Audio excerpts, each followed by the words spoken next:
भारतात ट्रक वाहतुकीची संख्या मोठी आहे आणि त्यामुळे ट्रकमुळे होणाऱ्या रस्ते अपघात रोखण्यासाठी बनवण्यात आलेल्या नवीन कायद्यानुसार ट्रक अपघातात जखमी झालेल्या व्यक्तीला तात्काळ दवाखान्यात नेण्यात यावे, अन्यथा असे न केल्यास आणि त्यामध्ये चालक दोषी आढळल्यास त्याला 7 वर्षाची शिक्षा आणि 7 लाख रुपये दंड भरावा लागेल। या नवीन कायद्याविरोधात नवी मुंबईतील रेती बंदर आणि उल्वे येथे ट्रक चालकांकडून रास्ता रोको आंदोलन करण्यात आले।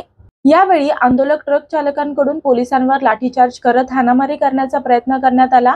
या ठिकाणी रास्ता रोको आंदोलनामुळे पोलीस बंदोबस्त ठेवण्यात आला होता, परंतु आंदोलकांनी पोलिसांवरच हल्ला चढवला। तसेच या रस्त्यावरून वाहतूक करणाऱ्यांची गाडी फोडण्याचा देखील इशारा या आंदोलकांनी दिला होता।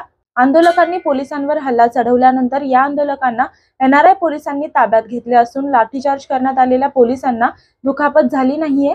तसेच या ठिकाणी आणखी कडक बंदोबस्त ठेवण्यात आला आहे। तसेच सध्याची या ठिकाणची परिस्थिती ही शांततेत आहे। मी वर्षा काटेकर, योद्धा न्यूज, नवी मुंबई।